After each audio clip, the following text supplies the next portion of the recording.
Merci Daniel, merci mes amis, et toutes mes félicitations pour la qualité de vos interventions, non pas forcément parce qu'elles sont aimables à mon égard, souvent, mais surtout parce que, en particulier, les jeunes, elles leur donnent l'occasion de s'adresser à eux, l'occasion de se faire connaître de vous et elles donnent l'occasion au bon moment de savoir que Bormes 2000, c'est une véritable équipe où chacun a un rôle à jouer. Merci, bien sûr, à mes collègues adjoints. Je vais un petit peu revenir d'une façon indirecte sur les propos qu'ils ont tenus. Madame, mademoiselle, monsieur, mes chers amis, je m'adresse donc à vous en cette circonstance des vœux pour la 18e fois. Daniel, la mienne, là c'est un petit peu compliqué parce qu'il y a Daniel l'adjointe, puis il y a Daniel et la mienne, là c'est la mienne, et moi, imaginons difficilement en 1995 qu'une telle longévité nous était promise. Mes adversaires de l'époque disaient même que j'allais exploser dans les 6 mois. Ils prenaient déjà leur désir pour des réalités. Je remercie les Borméennes et les Borméens qui nous ont accompagnés pendant ces années. Je remercie tout particulièrement mon environnement borméen, les fonctionnaires, tout grade et responsabilités confondues, autour de Patrick Jean, directeur général des services, avec qui j'ai la chance de faire équipe depuis 1995. Je remercie les élus de B2000, avec qui depuis 1995 j'ai suivi le chemin que nous avions annoncé et que nous avons tracé sans jamais le dévier. Je les remercie autour de celles et de celui qui vivent avec moi l'aventure de B2000 depuis ses débuts. Daniel Borghetti, François Arisi, Nicole Pestre et Renate Bourbon. Applaudissez-les, s'il vous plaît.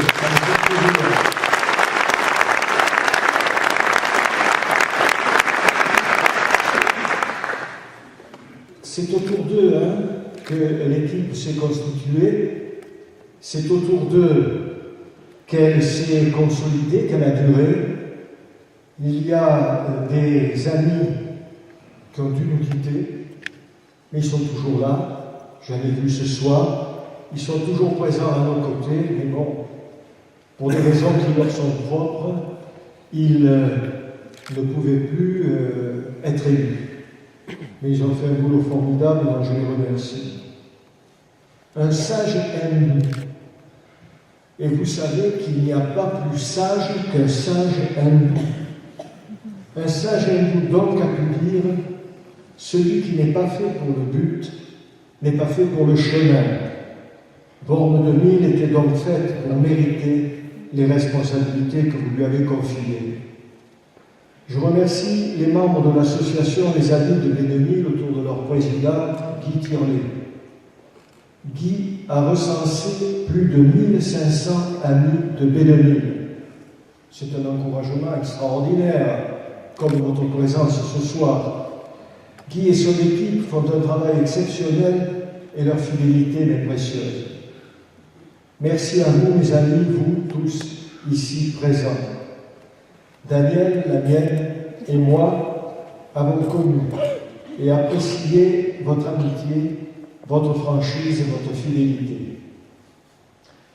Nous sommes donc en 2013.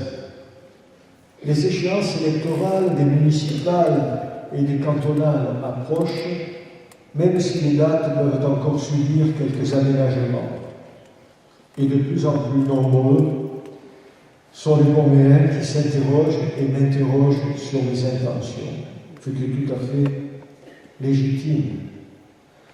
Vous vous souvenez tous de celui qui pensait à sa prochaine candidature chaque matin en se rasant, et pas seulement en se rasant. Je me rase chaque matin. Et chaque matin, je me dis, parce que je le constate, que le temps et moi avons déjà fait un bon bout de chemin ensemble. Le temps des prochaines élections n'est donc plus forcément spontanément le mien, comme il était à l'occasion des précédents mandats. Je ne posais même pas la question, j'étais candidat. Avec mes amis, on était candidats. Là, permettez-moi de me poser la question. J'ai plus encore que par le passé besoin de réfléchir, de consulter mes proches. Je suis très fier et très heureux d'être votre maire au sein de mon 2000 et d'être votre conseiller général aux côtés de Simone Conti, que je vois, que je ne remercierai jamais assez de l'aide qu'elle m'apporte. Votre confiance m'honore. Elle m'a été précieuse et m'a permis d'être élu conseiller général en 2002 dans une élection qui mettait en compétition les 3 maires du canton, ceux de Colo, Brière, du Lavandou et de Borne. Je me rappelle et j'insiste, les 3 maires de Borne, de Colo-Brière et du Lavandou étaient candidats. Je n'étais pas le candidat contre le maire du Lavandou ou celui de Colo, j'étais le candidat de Borne. Mon élection a donc été démocratiquement due à la seule volonté des électeurs de nos 3 communes. En 2008, ces mêmes électeurs m'ont réélu au premier tour avec plus de 60% des voix. Depuis, j'assume des responsabilités importantes au département. Membre des commissions des finances, du tourisme, des bâtiments, membre de la commission permanente, président de la commission des routes et des déplacements, vice-président du conseil général. Je ne vous cacherai pas la fierté que m'apporte le bilan de mon action dans le département et plus particulièrement dans le canton. Je ne citerai que la traversée des Guebelles, le giratoire de la 4e DFL, l'avenue Vincent-Auriol, la RD 559 entre la Calanque et Saint-Glinglin, le giratoire de la Saint-Glinglin et les aménagements annexes, chemin du repos, chemin des Restants, jonction de la route des Lavandières et de la départementale 559. J'ajouterai tous les travaux et les investissements pris en charge par le Conseil général et qui ont permis au giratoire de la Saint-Glinglin de ne pas se terminer en queue de poisson. Les giratoires des anciens combattants, des impatients, de Frédéric Mistral, la mise en sécurité des accès du collège, de la traversée de la Verrerie, la départementale 45, la route du Soleil, la route du Baquier, la route de Cabasson, les plateaux traversant un revêtement des berges et des Catalanes, la route de Bénard, les 4 plateaux traversant la montée du bois de Coteau. J'ai rien oublié, Hélène? Voilà. Je demande à mon directeur si j'ai rien oublié. Je pense qu'on a oublié parce que la liste n'est pas exhaustive, mais elle démontre l'efficacité de mon action, celle de mes collègues de la commission des routes, celle de la fonctionnaire des fonctionnaires de la direction des routes, et qui est aussi l'expression de la qualité des relations que j'ai pu nouer avec eux. Je me félicite d'avoir travaillé dans les meilleures conditions avec mon ami Alain Pruvot, directeur des routes et des déplacements, et ses collègues de la direction.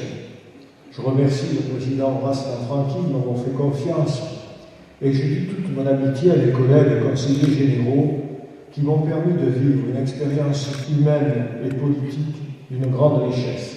Et bien sûr, je ne terminerai pas sans mettre en exergue Varilhes, dont j'ai été l'un des promoteurs, qui est une réussite et dont profiteront encore davantage nos jeunes dans le cadre du nouveau titre de transport Passe Jeune.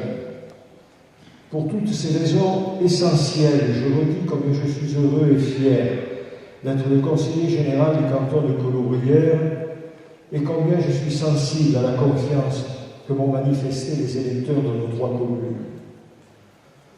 Mais le temps et l'actualité fixent toujours les limites de nos activités, les modifient souvent.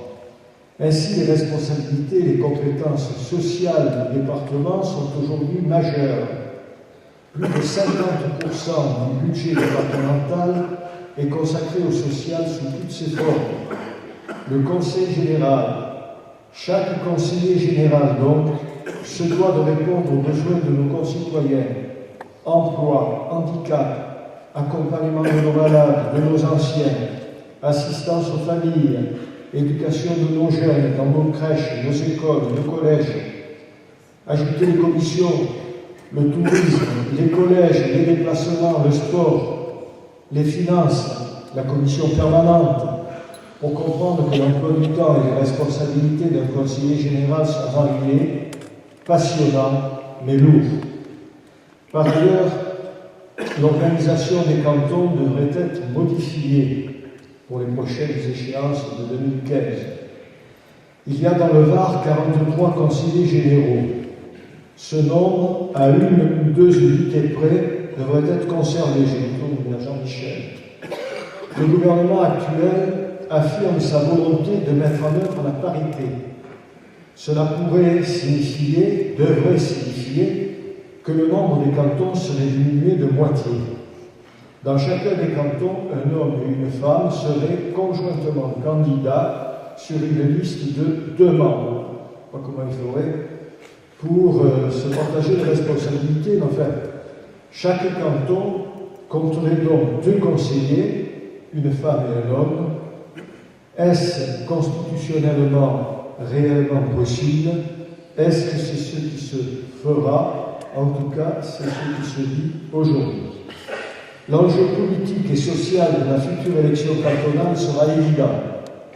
Attendons donc, si vous le voulez bien, de mieux connaître les intentions gouvernementales.